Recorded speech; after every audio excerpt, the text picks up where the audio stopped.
Well, I'm excited that we can now look at a biblical perspective on creation, and particularly on the first 3 chapters of Genesis. Humanity. Well, then God said, "Let us make man in our image, after our likeness, and let them have dominion over all the earth and over every creeping thing that creeps on the earth." So God created man in his own image. In the image of God he created him. Male and female he created them, and God blessed them. Notice that the idea of the image of God, that is actually mentioned 3 times. So it's repetition. It's trying to keep repeating this idea to hammer it home that humans are made in the image of God. Well, what does that mean? Does that mean that God has 2 ears and, 2 hands and 5 fingers on each hand? Or does it mean something quite different? Well, important thing is about images is that they represent something. And so here I have 2 images, 2 statues that are of significance to Indians. I'll let you consider what the statues are and what their significance is. But the image represents something. And so the image bearer, when you set up the image, it's trying to represent something about authority. And if you respect the what is represented, then you respect the image. And so on the left, we see a picture from imagination of the great statue of Nebuchadnezzar and Daniel and his friends looking at it. And this was a common practice in the ancient world, that when someone established rule over a territory, when they conquered a territory, they would install statues of themselves in order to tell their subjects who was in charge. And subjects had to bow down, pay respect. And this is still true today. We saw that with those 2 statues of important figures in India. But consider in the Soviet Union, which was ruled at one point by Stalin, and here are statues of Stalin. And one of the first things that did happen when the Soviet Union ended was people attacked the statues and defaced them. And so that was a way of showing disrespect to Stalin, disrespect to the Soviet Union. So we might consider, if every person is made in the image of God, then if we disrespect a person, whether they're a woman, a Dalit, a rich person, someone with a disability, then we are actually disrespecting God. And similarly, if we respect a person, we're paying respect to God. Now, this idea that people are made in the image of God is highly revolutionary. And so let's look at a short video that highlights this point.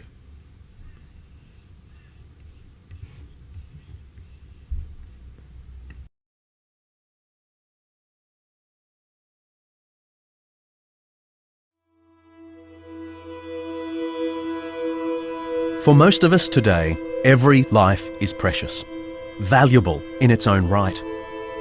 Not so in ancient times. In the Greco-Roman world, the world in which Christianity first emerged, it was not uncommon to find babies discarded like rubbish on the dumps outside the city. As a parent, it's really difficult to imagine someone leaving their newborn in a public place like the local rubbish dump.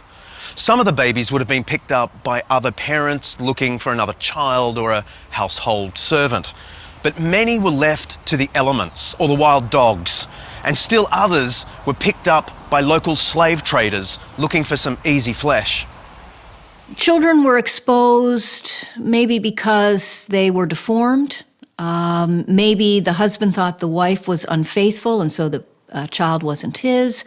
Maybe the father divorced the mother and she decided rather than let him know that the baby was born, she would just expose the child. Now, if you put the child out of the house into a field or, some place outside the town, you were pretty much giving the child a death sentence. We might call that infanticide. Expositio, or exposure as it was euphemistically called, was widespread in Greece and Rome. Legend has it that Rome itself was established by Romulus and Remus, two victims of exposure, who survived by being raised by wolves, of course. A surviving letter from around the year 1 BC, from a husband to his pregnant wife in Egypt, shows just how unshocking the practice was. Know that I am still in Alexandria. I ask and beg you to take good care of our baby son. And as soon as I receive payment, I shall send it up to you. If you are delivered before I come home, if it is a boy, keep it. If it is a girl, discard it. We know why Greeks and Romans practiced exposure. But what kind of society made it legal, let alone morally acceptable? Plato, for example, argued that we must dispose of surplus children. He authorized, if you like, infanticide. He doesn't say how to do it, and he's only talking theoretically. But he had high principles, and one of them was that only the best people should be born, and others are a kind of flaw in the system and should be got rid of. It comes down to how we measure an individual's value. If a person's worth depends on what they add to society, discarding the useless makes some sense. If our worth depends on something higher, something absolute, it's a different story.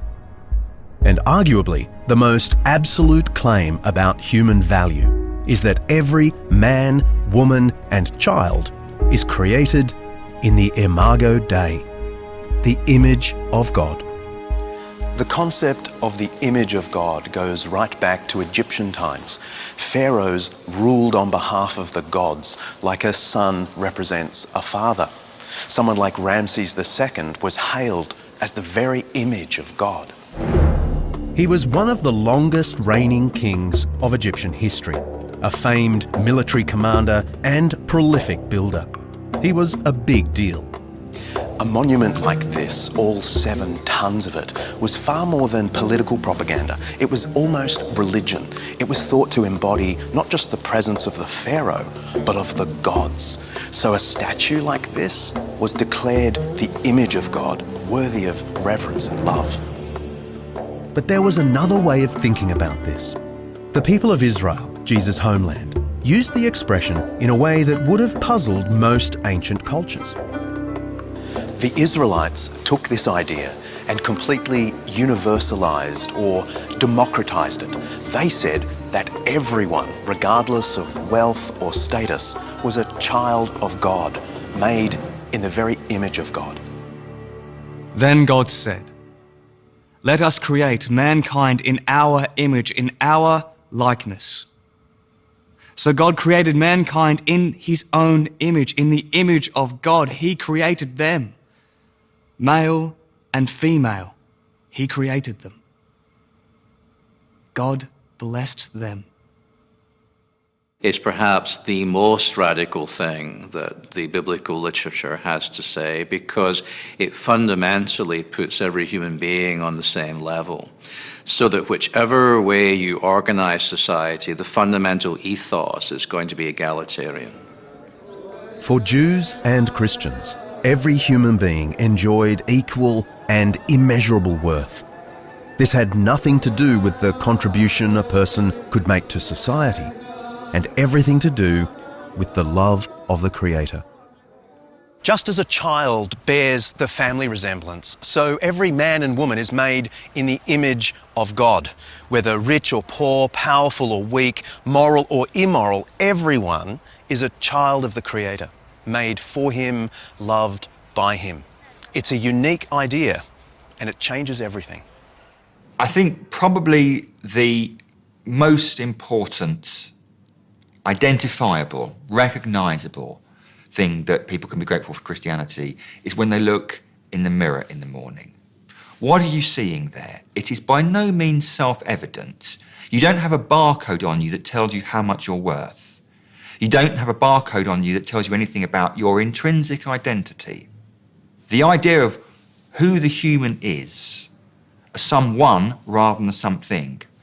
A someone, irrespective of the fact they may not be able to afford a mirror to look into in the morning. They are not self-evident ideas. And it was the incursion of Christianity into what we call now the classical world that brought about ideas that in engaging with human beings, you are in some way engaging with a bit of God, with an image of God.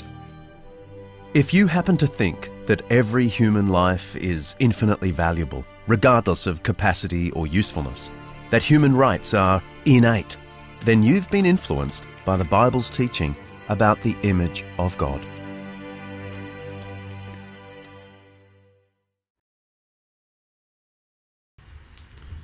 So now I want to look at the second big idea in Genesis. The first is that people are made in the image of God, and the second is the concept of the Sabbath.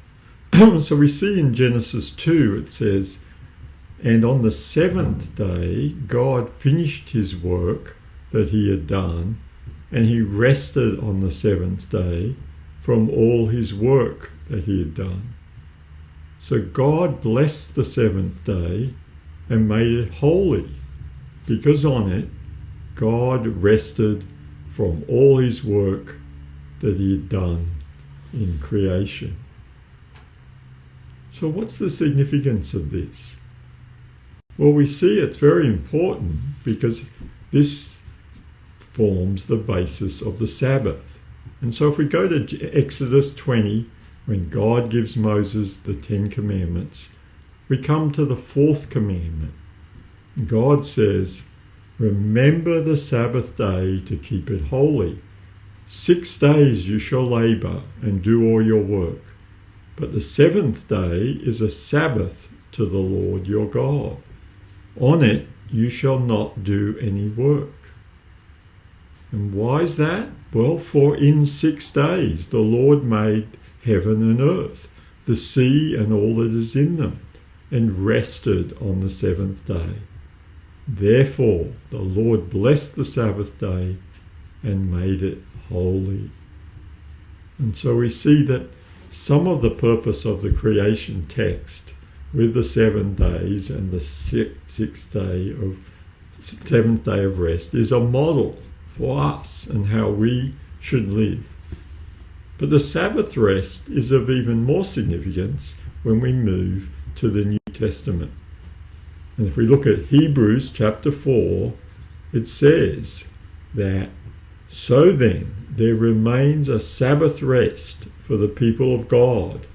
For whoever has entered God's rest has also rested from his works, as God did from his." So rest is salvation, and salvation is rest.